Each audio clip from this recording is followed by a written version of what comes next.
2 দিন, 1 মাস, 2 মাস করে 3 মাস অতিক্রম করে। 3 মাস হয়ে যায়, মায়ের পেটের ভিতরে বাবার শুক্রাণু যখন স্থান পায়, সন্তানটা বীর্যটা যখন স্থান পায়, হঠাৎ করে একদিন মা ভীষণ অসুস্থ, মা ভীষণ রোগে আক্রান্ত। বাবাই বলছিলেন সেই দিন, বেগম আমি তোমার জন্য ওষুধ আনতেছি, বাজারে যাই। মায় সেদিন ডাক দিয়া বলছেন, স্বামী আমার, যদিও আমি অসুস্থ কিন্তু এই সময় আমার ওষুধ খাওয়া যাবে না, ওষুধ সেবন করা যাবে না। বাবা বুঝতে পারে নাই কেন কেন। মা বলছেন, স্বামী গো, এই সময় যদি আমি রোগের কারণে ওষুধ খাই, আল্লাহ না করুক ঔষধের পাওয়ারে আমাদের নবাগত সন্তানটা রিলিজ হয়ে যাবে, বের হয়ে যাবে, পড়ে যাবে। ঔষধের পাওয়ারে আমাদের সন্তান বের হয়ে যাবে, সন্তানের মুখ আর দেখব না। মায় বলছেন, যতই রোগে আক্রান্ত হই না কেন স্বামী গো, এই সময় বড় সেনসিটিভ সময়, এখন ঔষধ সেবন করা যাবে না। মা তোমারকে আমাকে গর্বে নিয়া অসুস্থের সময় ওষুধ খায় নাই। তোমার মা তোমার জন্য অনেক কষ্ট করেছেন, যেই কষ্ট তোমার আর আমার বাবা করে নাই। এ মুসলমান বন্ধু, এখানেই শেষ নয়। আস্তে আস্তে যখন 4-5 মাস অতিক্রম হয়ে যায়, পরিবারে সবার মুখে হাসি, সংসারে নতুন এক মেহমান আসবে। মা যত দিন অতিক্রম হয়, মায়ের কষ্ট আর পেরেশানি তত বৃদ্ধি পেতে থাকে। এ মুসলমান বন্ধু, কোনো দিকে নজর নাই, ভালো করে বুঝবেন। আস্তে আস্তে যখন 7-8 মাস হয়ে যায়, পেটের ভিতরে তোমার আমার নড়াচড়া, অত্যাধিক পরিমাণে লাফালাফির করার কারণে মায়ের রাত্রের ঘুমটাও এখন থেকে হারাম হয়ে যায়। এ বন্ধু, ভালো করে বুঝে নাও।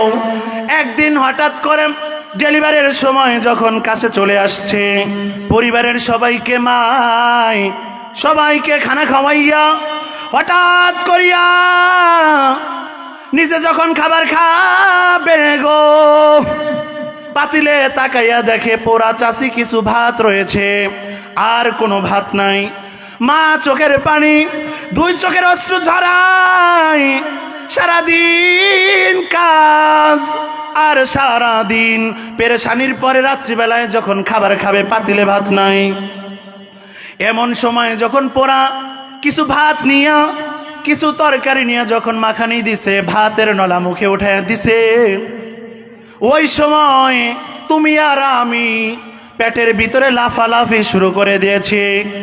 এমন তীব্র প্রসব বেদনা, বৈজ্ঞানিকগণ বলেন একটা নারীর সন্তান জন্ম দেওয়ার সময় 18টা হাড্ডি ভাঙলে একটা মানুষের যে পরিমাণ কষ্ট হয়, এই পরিমাণ কষ্ট একটা সন্তান জন্ম দেওয়ার সময় একজন মায়ের হয়।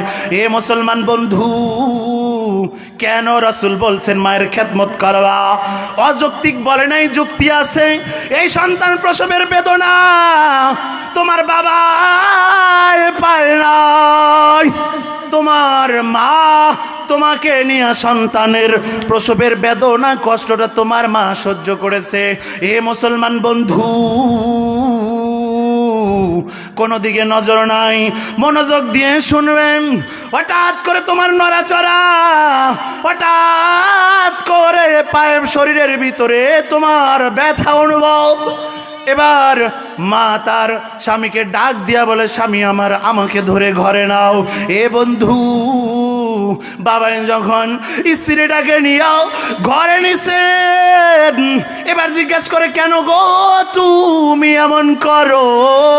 এবার স্ত্রী ডাক দেয়া বলে স্বামী আমার মনে হয় প্রসব বেদনার সময় চলে আসছে। এ স্বামী দয়া করে আম্মাকে ডাকেন, দয়া করে আমাদের দাইকে ডেকে আনেন। এবার মা আসলো, আম্মা আসলেন, দাই আসলেন, সবাই আসলো। এবার আমার মাকে শোয়াইয়া প্রসব বেদনার পরিপূর্ণ প্রস্তুতি নিয়ে এবার মাই গলা কাটা মুরগির মতো চিল্লায়, সাপের মতো কোকড়া মোকড়া হয়ে যায়, প্রসবের বেদনায় চোখটা বন্ধ হয়ে যায়। আমার মার চোখের নয়নের মণি সন্তানটাকে প্রসব করার জন্য মায়ের দুই চোখ দিয়া অশ্রু ঝরতে থাকে। এ মুসলমান বন্ধু, এবার মায় ব্যথার তীব্রতার কারণে বারবার পাগলামি করে, বারবার বলে আমাকে বটি দাও, আমাকে একটু বিষ আইনা দাও, আমি খায়া মরে যাই। সন্তান প্রসব বেদনার কষ্ট তো সহ্য হয় না। শাশুড়ি ডেক দিয়া বলেন এ বৌমা পাগলামি করিস না, পাগলামি করিস না, এই বেদনা আমাকেও সহ্য করা লাগছে, তোমাকেও করা লাগবে। এমন পরিপূর্ণ মরণের প্রস্তুতি নিয়া আমার মা যখন সন্তান প্রসব করল, আল্লাহ রাসূল ডাক দিয়া বলেন মহিলাদেরকে আল্লাহ রাসূল ঠকান নাই, ঠকান নাই। আল্লাহ রাসূল বলেন কোন সন্তান প্রসব করতে গিয়া কোন নারী যদি ইন্তেকাল হয়ে যায়, সন্তান প্রসবের বেদনায় কোন নারী যদি মারা যায়, আল্লাহ রাব্বুল আলামিন ওই নারীকে শহীদি মর্যাদা দিয়া বিনা হিসাবে জান্নাত দিয়ে দিবেন। সুবহানাল্লাহ, আরো জোরে সরে বলে সুবহানাল্লাহ। হয় নাই, আরো জোরে বলে সুবহানাল্লাহ। মুসলমান বন্ধুরা আমার, কাকে শহীদ বলে?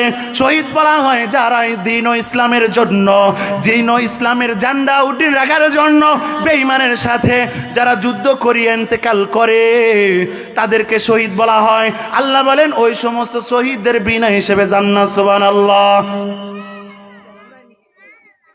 মা বোনদের শহীদ হওয়ার জন্য যুদ্ধে যাওয়া লাগে না। সন্তান প্রসবের সময়, ডেলিভারির সময় মারা গেলে আল্লাহ বলেন তাকেও আমি শহীদের মর্যাদা দিলাম। সুবহানাল্লাহ। আল্লাহ রাসূল বলেন এই তীব্র যন্ত্রণা সহ্য করার পরে গো কোন মায় যদি বেঁচে থাকে আল্লাহ রাব্বুল আলামিন তাকে শহীদি মর্যাদা দিবেন। তাকে আল্লাহ রাব্বুল আলামিন গাজী হওয়ার মর্যাদা দিবেন। তার মানে হাতি বাঁচলেও লাখ টাকা, মরলেও লাখ টাকা। সন্তান প্রসবের সময় যদি মা মারা যায় আল্লাহ তাকে শহীদ মর্যাদা দিবেন, আর যদি বেঁচে যায় আল্লাহ তাকে গাজীর মর্যাদা দিবেন। সুবহানাল্লাহ।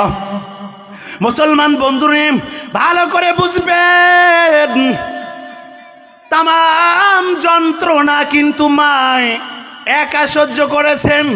এই জন্য রাসূলুল্লাহ সাল্লাল্লাহু আলাইহি ওয়াসাল্লামের বহু হাদিস মোবারকাতের মধ্যে আমরা পাই, এক সাহাবী আসলেন।